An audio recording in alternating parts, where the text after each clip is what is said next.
দশম শ্রেণীর সকল শিক্ষার্থীকে স্বাগত জানাই বাংলা ভাষা ও সাহিত্যের ক্লাসরুমে। দশম শ্রেণীর পাঠ্যে অদল বদল গল্পটি বিশেষ বার্তা বহনকারী একখানি গল্প, গল্পকার পান্নালাল প্যাটেল দ্বারা রচিত, যে গল্পটি তর্জমা করেছেন অর্ঘ্য কুসুম দাশগুপ্ত। আমরা এই গল্পটি ধারাবাহিকভাবে আগামী দিনে ক্লাসের মধ্যে সমাপ্ত করবার প্রচেষ্টা করব। প্রাসঙ্গিকভাবে একটু জানিয়ে রাখি তোমাদের, আমরা এই গল্পটি 3টে ক্লাসে সম্পন্ন করব। আজকের ক্লাসে খানিকটা অংশ, পরের ক্লাসে গল্পের শেষ অংশটি, তৃতীয় ক্লাসে আমরা গোটা গল্পটি নিয়ে তার যে অভ্যন্তরীণ সুর, তার যে অন্তর্নিহিত সত্তা, এই গল্পটি তো শুধুমাত্র জামা বদলের গল্প নয়, এই গল্পের মধ্যে একটা অন্তর্নিহিত সত্তা রয়েছে। কি সে কথা? যেখানে আন্তর্জাতিকতাবাদের কথা বলা হচ্ছে, মনুষ্যত্ব বোধের কথা বলা হচ্ছে, মানবিকতা বাদের কথা বলা হলো, ভাবনার পোশাক বদলের কথা বলা হলো, সেই সম্পর্কে আমরা শেষ ক্লাসে আলোচনা করব। তবে আজকের ক্লাসে প্রথম অংশটি থাকবে। তবে প্রথম অংশে যাবার পূর্বে আমরা গল্পকার সম্পর্কে, গল্পকার পান্নালাল প্যাটেল সম্পর্কে কিছু কথা জেনে নিই। গল্পকার পান্নালাল প্যাটেল গুজরাটি ভাষার একজন জনপ্রিয় লেখক ছিলেন, তিনি কথাশিল্পী ছিলেন। তিনি তার সৃষ্টির মধ্যে উপন্যাস, ছোট গল্প বিশেষ প্রাধান্য পেয়েছে। ছোটবেলা থেকে অত্যন্ত মেধাবী এই ব্যক্তিত্ব যে সকল ছোট গল্প উপন্যাস রচনা করেছিলেন, সেই ছোট গল্পগুলিকে বেশ কিছু গল্প সংগ্রহের মধ্যে রাখা হয়েছে।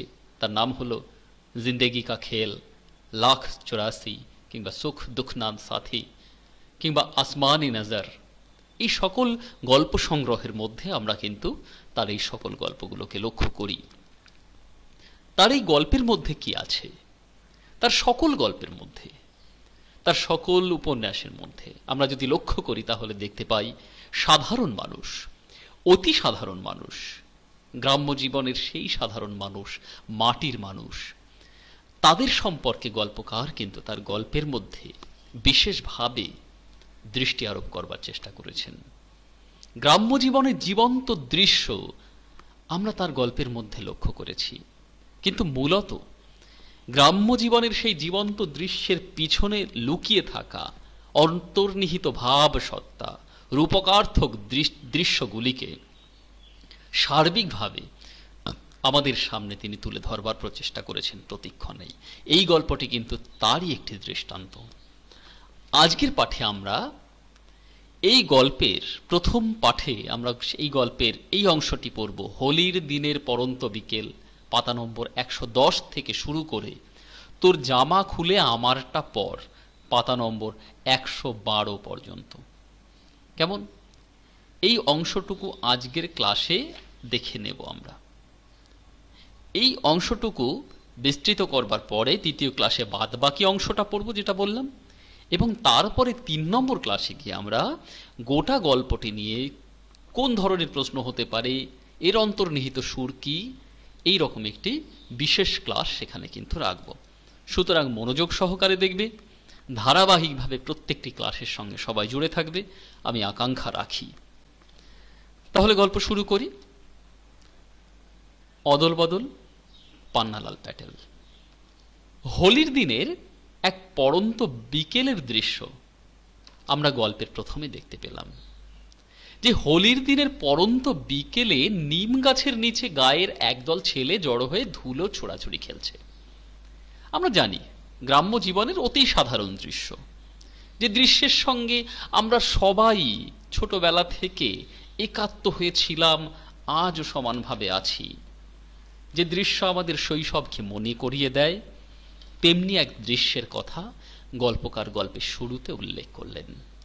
ফেলে আসা দিনকে স্মৃতিচারণের স্বার্থে এই লাইন দুটি যথেষ্ট গুরুত্ব বহন করে। হাত ধরাধরি করে অমৃত আর ইসাব তাদের কাছে এলো। আমি এখানে মোটা মোটা কালিতে উল্লেখ করে দিয়েছি যে লাইনগুলি, সে লাইনগুলি কিন্তু অত্যন্ত গুরুত্ব বহন করছে। তাই হাত ধরাধরি করে অমৃত নামে এবং ইসাব নামে দুটি ছেলে বন্ধুত্বের সম্পর্কে সম্পর্কিত যারা, তারা একসঙ্গে এলো সেখানে।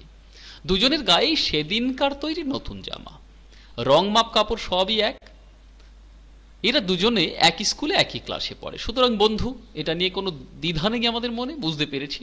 রাস্তার মোড়ে এদের বাড়ি সামনাসামনি। দুজনের বাবাই পেশায় চাষি, জমিও প্রায় সমান সমান। দুজনকেই সাময়িক বিপদে আপদে সুদে ধার নিতে হয়। একটা সমাজ ব্যবস্থার দৃশ্য আমরা লক্ষ্য করছি। বলতে গেলে ছেলে দুটোর সবই একরকম। এখান থেকে শর্ট টাইপ কোশ্চেন হয়, তফাৎ শুধু একই জায়গায়, যে অমৃতের বাবা মা আর 3 ভাই রয়েছে, আর ইসাবের কে আছে? থাকার মধ্যে কেবলমাত্র তার বাবা। সুতরাং মাতৃ স্নেহ থেকে বঞ্চিত ইসাব। অপরদিকে মাতৃত্বের স্নেহের আঁচল যার মাথার উপরে প্রতিক্ষণেই অবস্থান করে, সেই চরিত্রটি হলো অমৃত। সুতরাং অমৃত আর ইসাবের মধ্যে মায়ের অভাবহীনতা এবং মায়ের পূর্ণতা, এই বড় পার্থক্যটি ছাড়া আর তেমন পার্থক্য নেই। এটা আমরা অনুভব করলাম। 2 বন্ধুতে মিলে শান বাঁধানো ফুটপাতে এসে বসেছে, একই পোশাক পরে। স্বাভাবিকভাবেই এরকম বন্ধুত্ব যখন 2 বন্ধুর মধ্যে থাকে, তখন তাদের পিছনে দুষ্টু কথা বলার, বদ বুদ্ধিতে তাদেরকে উত্ত্যক্ত করার মানুষের বড় অভাব নেই সমাজের বুকে। অসংখ্য মানুষ পাওয়া যায়। হলো তাই, যেই পাশে এসে বসেছে অমনি মাঠে একদল ছেলে খেলা করছিল। সেখান থেকে একটি ছেলে এসে বলল, ঠিক, তোরা দুজনে কুস্তি করতো, দেখি তোরা শক্তিতে সমান সমান না একজন বড় পালোয়ান। স্বাভাবিক ব্যাপার, তাদের বন্ধুত্বের মধ্যে ফাটল ধরাতে হবে। সমাজ ব্যবস্থার দৃশ্য চোখে পড়ছে একটু একটু করে। এই গল্পটি নিয়ে সমাজ ব্যবস্থার যে একটা চিত্র, সামগ্রিক চিত্র, তা আমি শেষের ক্লাসে গিয়ে বলবো। আপাতত গল্পের সাধারণ অর্থগুলোকে আমরা অনুভব করি। তো বন্ধুরা এলো, এসে বলল, তোরা কুস্তি লওয়ার, বসে আছিস কেন দুজনে? বন্ধুত্ব, ফাটল ধরাতে হবে, ভাঙন ধরাতে হবে। সমান সমান কিনা দেখি, কে বেশি বড় পালোয়ান। আরেকজন চেঁচিয়ে উঠে বলল, লড়ে যা তো তোরা, বেশ মজা হবে। সুতরাং মজা দেখার মানুষের অভাব নেই, মজা দেখে। সমাজে এরকম মজা দেখতেই থাকে। কারণ বন্ধুত্ব যখন বিষিয়ে যায়, বিষবাষ্পে পরিণত হয় বন্ধুত্ব, তখন কিন্তু আশেপাশে অনেক মানুষ সেই বিষবাষ্প দেখে আনন্দ অনুভব করে। এখানেও ঠিক তাই। অমৃত আর ইসাবের মধ্যে যদি লড়াইটা জমে ওঠে, তাহলে সেই অমৃত আর ইসাবের মধ্যে লড়াই দেখে আশেপাশের মানুষগুলো আনন্দে আত্মহারা হবে। হলো তাই। এখানের বন্ধুরা যারা একদল ছেলে খেলছিল, তারা চাইছে এরা লড়ুক আর সেই মজাটা আমরা দেখি। কিন্তু এই দুজন বন্ধু তাদের বন্ধুত্বে অটল অবিচল, তাই তারা লড়তে রাজি নয়। তারা কি বলল? না, তারা লড়তে রাজি নয়। কারণ অমৃত আর ইসাব দুজনে চোখ চাওয়াচই করলো। অমৃত দৃঢ় স্বরে বলল, না, তাহলে মা আমাকে ঠ্যাঙাবে। আমরা লক্ষ্য করছি গল্পের মধ্যে মাটির ভাষা উঠে এসেছে। গ্রাম্য জীবনের অতি চেনা পরিচিত কয়েকটি শব্দের বন্ধন আমরা এখানে লক্ষ্য করলাম এখন পর্যন্ত। মাটির কথা লক্ষ্য করছি। অমৃত বলল দৃঢ় স্বরে, না, তাহলে মা আমাকে ঠ্যাঙাবে। অমৃতের অত জোর দিয়ে বলার যথেষ্ট কারণ ছিল। কি কারণ ছিল? কারণ বাড়ি থেকে বেরোবার সময় ওর মা ওকে ভীষণভাবে সাবধান করেছিল, নতুন জামা পাবার জন্য তুমি যা কাণ্ড করেছো, সুতরাং সাবধান, জামা ময়লা করবে না, ছিঁড়ে আসবে না, তাহলে কিন্তু তোমার কপালে দুঃখ আছে। মায়েরা যেটা বলে থাকে। আমি উল্লেখ করে দিয়েছি লাইন দুটো, এই লাইন দুটো কিন্তু ভীষণ গুরুত্ব বহন করছে। মা আমাকে ঠ্যাঙাবে। অমৃতের এই কথার মধ্য দিয়ে আমরা বুঝতে পারলাম অমৃতের চলার পথ অনুশাসনে পূর্ণ। অনুশাসন কি? যে শাসনের মধ্যে, যে পীড়নের মধ্যে আগামী ভবিষ্যতের সুন্দর দিক লুকিয়ে থাকে, তাকে বলে অনুশাসন। যে অনুশাসন স্কুলের গণ্ডিতে শিক্ষকেরা করে থাকেন, যে অনুশাসন বাড়িতে অভিভাবকেরা করে থাকেন। এই অনুশাসনের অর্থ কিন্তু কখনো অত্যাচার নিপীড়ন ভেবো না। তোমরা মনে রেখো, অনুশাসন ছাড়া কখনোই শিক্ষা পূর্ণতা পায় না। গরুগৃহে অর্জুন, পঞ্চপাণ্ডব এবং অপরদিকে থাকা কৌরবদের দল, তারাও অনেকবার অনুশাসনের মধ্যে তার গুরু দ্বারা শাস্তি প্রদান করেছিলেন সেই গুরুদেব। অর্থাৎ নিপীড়িত হয়েছিলেন। সুতরাং সেই অনুশাসনকে অত্যাচার বলে মনে করা যায় না। আজকের সমাজ ব্যবস্থা দাঁড়িয়ে অনুশাসনও আমাদের কাছে বড় বেশি বাহুল্য কখনো কখনো মনে হয়ে পড়ে। আমরা ভাবি শিক্ষকের হাত থেকে যষ্টি ছিনিয়ে নিতে হবে, আর তার পরিণতিতে আজকের সমাজ উচ্ছন্নে যেতে বসেছে। তাই মনে রেখো, অনুশাসনের প্রয়োজন আছে আগামী দিনকে সুন্দর করে তোলার স্বার্থে। অমৃতের জীবনে অনুশাসন আছে। মা আমাকে ঠ্যাঙাবে, এই কথার মধ্য দিয়ে আমরা অনুশাসিত অমৃতকে খুঁজে পেলাম। তাই অমৃত মূল্যবোধের একটা সত্তা এখানে। এই গল্পের মধ্যে, অমৃত চরিত্রের মধ্যে মূল্যবোধ আছে, আমরা পরে লক্ষ্য করব তা। যাই হোক, অমৃতের অত জোর দিয়ে বলার কারণ আমি বলে দিলাম যে কেন, কারণ সে নতুন জামা পাওয়ার জন্য অনেক কাণ্ড করেছিল। কেমন কাণ্ড করেছিল? অমৃত সত্যি মা বাবাকে ভীষণ জ্বালিয়েছিল। শোনা মাত্রই অমৃত ফতোয়া জারি করে দিল। কি শুনেছিল? ইসাব নতুন জামা কিনেছে, ব্যাস ওকেও কিনতে হবে, কারণ বন্ধু নতুন কিনেছে, আমাকে তো কিনতেই হবে। অমৃত ফতোয়া জারি করে দিল, একেবারে জানিয়ে দিল যে ইসাবের মতো জামা না পেলেও স্কুলে যাবে না। শুধু স্কুলে যাবে না, খাওয়া বন্ধ করে দেবে। অমৃতের মা অমৃতকে খুব বুঝিয়েছিল যে ইসাবের তো খেতে কাজ করতে হয়, তাই ওর জামা ছিঁড়ে গেছে, তোরটা তো ছেড়েনি, নতুন রয়েছে, তাহলে কি দরকার তোর নেওয়ার। বোঝানো সত্ত্বেও মাতৃস্নেহ বোঝালেও কাজে লাগে না কখনো কখনো। তাই অমৃত শোনেনি, উল্টে কি করলো, অমৃতের জামার একটা জায়গায় একটু ছেঁড়া ছিল, সেখানে আঙুল ঢুকিয়ে দিয়ে পুরো ছিঁড়ে ফেললো। কেন? ওকে নতুন জামা পেতে হবে। এই গোঁ ধরে বসলো। অনুশাসনের মধ্যে স্নেহ দৃশ্য এইরকম না থাকলে কখনো অনুশাসন পূর্ণতা পায় না। সুতরাং আবদার লুকিয়ে থাকে অনুশাসনের পিছনে। মা তখন ওকে বেকায়দায় ফেলার জন্য বলেছিল, আচ্ছা নতুন জামা দেবার আগে ইসাবের বাবা ইসাবকে মেরেছিল, তুই জানিস তো? তুইও মার খেতে রাজি আছিস? এটা শোনার পর অমৃত কি বলল, তোমরা আমাকে মেরে ফেলো, যা খুশি করো, তাতে আমার কিছু যায় আসে না, কিন্তু আমাকে নতুন জামা পেতেই হবে। ঠিক আছে, আমাকে বেঁধে রাখো, মারো, কিন্তু তোমাকে ইসাবের মতো একটা জামা আমার জন্য জোগাড় করতেই হবে। আমরা কি দেখতে পাচ্ছি এখান থেকে? অমৃত নামী চরিত্র, যে চরিত্র ইসাবের সঙ্গে আত্মস্থ হয়ে থাকতে চায়। তাই বন্ধুত্বের পরশ পাবার স্বার্থে, বন্ধুত্বকে জাগিয়ে রাখার স্বার্থে ইসাবের নতুন জামার সঙ্গে নিজের জামাকেও নতুন করে নিতে চায় অমৃত। তাই দুই বন্ধুর মধ্যে বন্ধুত্বের একটা দৃশ্য আস্তে আস্তে স্পষ্ট হয়ে উঠছে, সুন্দর হয়ে উঠছে। এরপরে আমরা কি দেখছি? স্বাভাবিকভাবেই অমৃত এইভাবে যদি ফতোয়া জারি করে দেয়, তাহলে বাধ্য হয়ে মা তার মাতৃত্ব সুলভ রীতিতে, আর কিছু করার থাকে না, তখন আরেকবার চেষ্টা করলো যে এই ঝামেলা থেকে নিজেকে মুক্তি দেওয়ার জন্য, ঠিক আছে তোর বাবাকে গিয়ে বলগে। অমৃত জানতো মা না বললে ওর বাবা কিছুতেই ওকে কিনে দেবে না। তাই হাল ছেড়ে দেওয়ার পাত্র সে নয়। কি করলো? স্কুলে যাওয়া বন্ধ করে দিল, খাওয়া ছেড়ে দিল, রাত্রিরে বাড়ি ফিরতে রাজি হলো না। শেষমেশ ওর মা হাল ছেড়ে দিয়ে অমৃতকে বাবার জন্য নতুন জামা কিনে দিতে রাজি করালেন। এরপরে উনি গিয়ে ইসাবের বাবার গোয়াল ঘর থেকে লুকিয়ে থাকা অমৃতকে বাড়িয়ে নিয়ে এলেন। সুতরাং এই জায়গা থেকে আমরা অমৃত নামে এই চরিত্রের কোথায় যেন একটা পিতা এবং মাতার প্রতি প্রাপ্তির ইচ্ছে, তাদের কাছ থেকে পাওয়া এবং স্নেহসুলভ প্রাপ্তির ইচ্ছে, তা কিন্তু লক্ষ্য করলাম। পাশাপাশি আরেকটা দৃশ্য দেখলাম। এই দৃশ্যটি হলো খানিকটা হলেও অনুশাসনের ঘাটতি আছে। তাই অমৃত চরিত্রের মধ্যে এত গোয়ার তুমি, একেবারে আঞ্চলিক গ্রাম্য ভাষায় বললাম, এত গোয়ার তুমি। সুতরাং গো ধরে বসে থাকার অর্থ হয় না। তবু অমৃত এইভাবে নিজেকে তার পিতামাতার সামনে উপস্থাপিত করলো, বাধ্য হলো পিতামাতা এটা করতে। তা শোভনীয় নয়। খানিকটা হলেও অমৃত চরিত্রের স্খলন পেলাম এখানে। তাই ইসাবের বাবার গোয়াল ঘরে গিয়ে সে লুকিয়েছিল, যাই হোক সেখান থেকে নিয়ে এলো। তারপর কি হলো? সুন্দর সাজগোজ করে এরপরে সেই জামাটি পেয়ে আনন্দের সঙ্গে দুই বন্ধু বেরিয়েছিল। জামা কাপড় নোংরা হয় এমন কিচ্ছু কাজ করতে ও কিন্তু রাজি হয়নি, কারণ ও জানে কিভাবে এই জামা আদায় করতে হয়েছে। বিশেষ করে ইসাবের সঙ্গে কুস্তি লড়তে তো একেবারেই ওর রাজি, কারণ ইসাব ছিল ওর বড় কাছের বন্ধু। তো কাছের বন্ধুর সঙ্গে কখনো কুস্তি লড়া যায় নাকি? না, নিশ্চয়ই প্রতিযোগিতায় ওইভাবে নামা যায় না। তাই নামতে রাজি হয়নি। এমন সময় ছেলে ছোকরার দঙ্গল, দঙ্গল মানে এক দল, একজন এসে, তাদের মধ্যে থেকে একজন এসে অমৃতের গলা জড়িয়ে ধরে বলল, কি বলল, এসো আমরা কুস্তি লড়ি।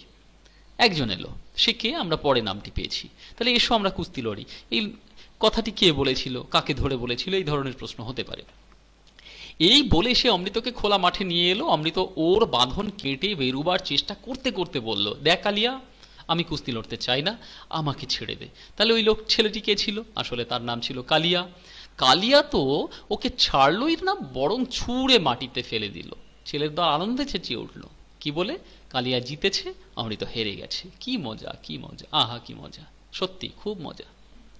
সুতরাং কালিয়া নামে চরিত্রটি, যে চরিত্রটি আসলে এই দুজনের বন্ধুত্বের মধ্যে ফাটল ধরানোর জন্য যেন বদ্ধপরিকর, আর অন্য সবাই হাততালি দেওয়ার জন্য মুখিয়ে আছে, এমন একটা পরিস্থিতিতে কালিয়া সত্যি অমৃতকে ছুঁড়ে ফেলে দিল। হেরে গেল অমৃত, কিন্তু তাতে কি আসে যায়, পাশে যে দাঁড়িয়ে আছে বন্ধুত্বের শ্রেষ্ঠ নিদর্শন ইসাব, তাই ইসাব ছেড়ে দেওয়ার পাত্র নয়। অমৃতের এহেন অবস্থা দেখে ইসাব নিজেকে আর সামনে রাখতে পারল না। ইসাবের মেজাজ চড়ে গেল। ও কালিয়ার হাত ধরে বলল, আয়, আমি তোর সঙ্গে কুস্তি লড়ব। কালিয়া ইতস্তত করছিল, কারণ কালিয়া বুঝতে পেরেছে এবার কিছু একটা ঘটতে চলেছে। কুস্তি শুরু হয়ে গেল, আর তো কিছু করার নেই। সংঘাত যখন এইভাবে সংঘাতকে বারে বারে লেলিয়ে দেওয়ার প্রচেষ্টা করা হয়, সংঘাতকে বারে বারে আবাহন জানানো হয়, তখন সংঘাত একটা সময় চিৎকার করে এসে পড়ে, নখদন্ত বিস্তার করে। হলো তাই। কি হলো, ইসাবের মেজাজ চড়ে গেল। আর ইসাবের মেজাজ চড়ে যাওয়ার পর কালিয়াকে এমন ল্যাং মারল যে সেই ল্যাং খেয়ে সে মাটিতে চিত হয়ে পড়ল, ব্যাঙের মতো হাত পা ছড়িয়ে পড়ে চেঁচাতে লাগলো। তামাশা করে হলেও এখন ব্যাপারটা খানিকটা ঘোরালো হয়ে পড়েছে দেখে কালিয়ার বাবা মা এসে ওদের পেটাতে পারে এটা বুঝতে পেরে যে যেদিকে পারলো ছুটে পালালো। মোটামুটি একটা ঘটনা, একটা দৃশ্য আমরা দেখতে পেলাম। এই গল্পটি অনেকটা নাটকের মতন। আমি সিরাজদৌল্লা নাটকের প্রথম অংশটি বলেছি। একটা নাটকের ডায়াগ্রামে কি হয়, একটা ক্লাইম্যাক্স পয়েন্ট থাকে, অনেকগুলো কনফ্লিক্ট থাকে, অনেকগুলো দ্বন্দ্ব থাকে, একটা ক্লাইম্যাক্স থাকে, দ্যাট ইজ ক্লাইম্যাক্স পয়েন্ট। এই যে ঘটলো, কালিয়া চিত হয়ে পড়ে চেঁচাতে শুরু করে দিল, that is the climax point of this story, এই গল্পের ক্লাইম্যাক্স পয়েন্ট। এবার অনেকগুলো রয়েছে কনফ্লিক্ট, এরপরে কনফ্লিক্ট ঘটবে একটার পর একটা। এবার হলো কি, একটা ঘটনার অবসান ঘটে, তারপর কি ঘটলো, অমৃত আর ইসাব রণভূমি ত্যাগ করলো। কিছুটা যেতেই অমৃতের নজরে এলো যে ইসাবের জামার পকেটও 6 ইঞ্চি পরিমাণ কাপড় ছিঁড়ে গেছে। ওরা ভয়ে কাঠ হয়ে গেল, ওরা ভয় পেল, কারণ অমৃত বুঝতে পেরেছিল ইসাবের জামা ছিঁড়েছে মানে তার বাবা তার জামাটি সুদখোরদের কাছ থেকে টাকা এনে কিনে দিয়েছিল, ভালো কাপড় কিনে, সুতরাং তাকে এবার শাস্তি ভোগ করতে হতে পারে। তাই ওরা কিন্তু ভীষণভাবে ভয়ে কাঠ হয়ে গেল। ওরা জামা কতটা ছিঁড়েছে পরীক্ষা করছে, এমন সময় শুনতে পেল ইসাবের বাবা ইসাবকে ডাকছেন। একেবারে ভয়ঙ্কর পরিস্থিতি, বোঝার উপরে শাকের আঁটি যেমন বলা হয়, ঠিক তেমনি এই ভয়াবহ মুহূর্তের মধ্যে আরো ভয় যেন তাদেরকে গ্রাস করতে শুরু করলো। কি করবে, ইতস্তত করছে, ওদের বুকের ধুকপুকুনি বন্ধ হয়ে যাওয়ার জোগাড় তখন। ওরা জানে ইসাবের বাবা ছেঁড়া শার্ট দেখা মাত্র চামড়া তুলে নেবে। উনি সুদখোরদের কাছ থেকে টাকা ধার করে এনে বাছাবাছি করে কাপড় কিনে জামা সেলাই করেছিলেন। ইসাবের বাবা আবার চেঁচিয়ে ডাকলেন, কে কাঁদছে, ইসাব কোথায়? ইসাবের বাবা বুঝতে পেরেছিল কিছু একটা ঘটেছে। ওরা তখন দুজনে কিং কর্তব্য বিমূঢ়, কি করবে স্থির করতে পারছে না। এমন সময় হঠাৎ অমৃতের মাথায় একটা বুদ্ধি খেলে গেল। বুদ্ধিটা কি, ওই ইসাবকে টানতে টানতে বলল, আয় আমার সঙ্গে।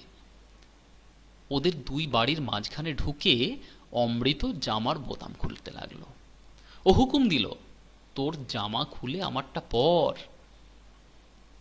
সুতরাং কি করবে তারা বুঝতে পেরেছি আমরা।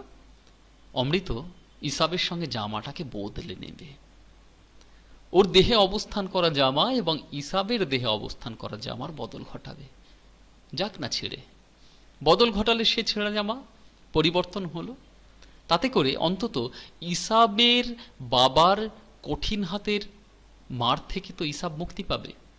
অন্যদিকে অমৃত, তাকে তার বাবা মারতে গেলে তাকে রক্ষা করার জন্য মা আছে। সুতরাং এখানে দাঁড়িয়ে আমরা অমৃত নামে এই চরিত্রটির বন্ধুত্ব পরায়ণতার নজির দেখতে পেলাম। আমরা লক্ষ্য করলাম দুজনে যেন দুজনের পরিপূরক। অমৃত যখন বিপদগ্রস্ত হয়েছে তখন ইসাব তার পাশে এসে দাঁড়িয়েছে। ইসাব কালিয়ার হাত ধরে তাকে ল্যাং মেরে একেবারে মাটিতে ফেলেছে। ঠিক উল্টো দিকে দাঁড়িয়ে আমরা যখন দেখলাম অমৃত লক্ষ্য করেছে ইসাবের জামা ছিঁড়ে গেছে, সুতরাং তার বাবার হাত থেকে নিস্তার আর নেই, তেমন সময়ে ইসাবের পাশে গিয়ে দাঁড়িয়েছে অমৃত সর্বতোভাবে, তার বিপদকে নিজের মাথায় তুলে নিয়েছে। বন্ধুত্ব পরায়ণতার নজির এভাবেই প্রতিষ্ঠিত হয়, এক পেশে নয়, উভয়ে সদর্থক থেকে, উভয়ে জীবন্ত থেকে বন্ধুত্ব পরায়ণতার নজির স্থাপন করল অমৃত আর ইসাব নামে এই দুটি শিশু সুলভ সত্তা। আমাদেরকেও বুঝিয়ে দিল বন্ধুত্ব পরায়ণতা এমনই হয়। আজকের ক্লাসে এতটাই থাক। এবারে এই অংশের মধ্যে আমরা যে প্রশ্নগুলো দেখতে পাচ্ছি সেগুলো সম্পর্কে বলে দিই। হাত ধরাধরি করে অমৃত ইসাব ওদের কাছে এলো। তারপর কি ঘটনা ঘটেছিল তোমরা উত্তর লিখবে, না পারলে অবশ্যই জানিয়ে দিও। অমৃতের অত জোর দিয়ে বলার কারণ ছিল, তারা এমন জোর দিয়ে বলার কি কারণ ছিল? তৃতীয়, ইসাবের মেজাজ চড়ে গেল, তার মেজাজ চড়ে যাওয়ার কারণ কি ছিল? চতুর্থ, হঠাৎ অমৃতের মাথায় একটা বুদ্ধি খেলে গেল, তার মাথায় কি বুদ্ধি খেলে গেল? এবং পঞ্চম, ওরা ভয়ে কাঠ হয়ে গেল, তারা এমন আচরণ করেছিল কেন? তোমরা প্রত্যেকটি প্রশ্নের উত্তর লেখার চেষ্টা করো, অবশ্যই এভাবে অনুশীলন করো। দ্বিতীয় ক্লাসের জন্য অপেক্ষা করো, খুব তাড়াতাড়ি দ্বিতীয় ক্লাস তোমাদের সামনে এসে হাজির হবে। সবাইকে ধন্যবাদ জানাই। এভাবে দেখতে থাকো, শুধু নিজে নয় বন্ধুর সঙ্গে শেয়ার করতে ভুলো না, কারণ বাংলা ভাষা ও সাহিত্য আমাদের এইভাবেই সকলের প্রচেষ্টায় সুন্দর হয়ে উঠবে, মধুর হয়ে উঠবে।